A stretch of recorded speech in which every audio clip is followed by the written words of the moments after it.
ని ప్రొడ్యూస్ చేసే సబ్స్టెన్స్ అనమాట. సో మెలనిన్ అనేది ఒక పిగ్మెంట్, అది నార్మల్గా మన బాడీలో ఉంటుంది అండ్ దానివల్ల మన స్కిన్ అనేది బ్రౌన్ కలర్లో కానీ ఆర్ డార్క్ కలర్ కానీ ఆర్ లైట్ కలర్ కానీ వస్తుందన్నమాట. సో దాన్ని పిగ్మెంటేషన్ అంటాం.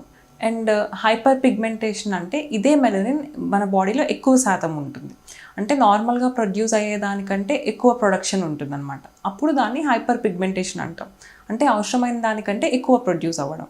దానివల్ల మనుషులు ఉన్నదానికంటే ఇంకా డార్కర్గా కనిపిస్తారు. సో ఈ హైపర్ పిగ్మెంటేషన్ చాలా కారణాల వల్ల రావచ్చు. మెయిన్ రీజన్స్ ఏంటంటే ఫస్ట్ది సన్లైట్ ఎక్స్పోజర్.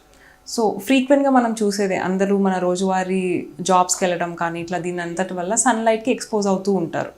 సో దానివల్ల మనకి ఎక్స్పోజ్ అయిన areas, that is face, neck, చేతులు, ఇట్లా ఎక్స్పోజ్ అయిన ఏరియాస్ ఇంకా కొంచెం డార్కర్గా కనిపిస్తాయి నార్మల్ కంటే. దాన్ని మనం ట్యానింగ్ అంటాం. అండ్ నార్మల్గా ఇట్లా వెకేషన్స్కి వెళ్ళి వచ్చిన వాళ్ళు ఆర్ ఎనీ అదర్ కొత్త ప్లేస్కి వెళ్ళి వచ్చిన వాళ్ళు మామూలు దానికంటే కొంచెం ఎక్కువ డార్కర్గా కనిపించడం చూస్తూ ఉంటాం. సో అది సన్లైట్ ఎక్స్పోజర్ వల్ల పిగ్మెంటేషన్ రావడం అన్నమాట. అది ఒక కారణం. అది కాకుండా మెలాస్మా అంటాం, అంటే నల్ల బొంగు. నార్మల్గా ఉమెన్లో ఎక్కువ చూస్తూ ఉంటాం, చెంపల పైన, నుదుటి మీద చాలామందికి నల్ల మచ్చలు వస్తూ ఉంటాయి. దీనిని నల్ల బొంగు ఆర్ మెలాస్మా అంటాం అన్నమాట. ఇది కూడా పిగ్మెంటేషన్లో ఒక పార్ట్.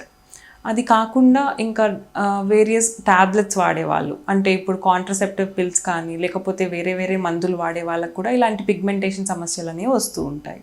అది కాకుండా ఏమన్నా దెబ్బ తగిలినప్పుడు అక్కడ మచ్చ పడిపోవడం, అలాంటి పిగ్మెంటేషన్ ఇంకొకటి ఉంటుంది. అండ్ ఈ థైరాయిడ్ ఇట్లా ఏమన్నా డిసీజెస్ ఉన్న వాళ్ళకి పిగ్మెంటేషన్ అనేది కొంచెం ఎక్కువ వస్తుంది. Vitamin B12 deficiencies, D3 deficiencies, ఇట్లా కొన్ని విటమిన్ డెఫిషియన్సీస్ వల్ల కూడా మనం పిగ్మెంటేషన్ అనేది ఎక్కువగా చూస్తుంటాం అన్నమాట.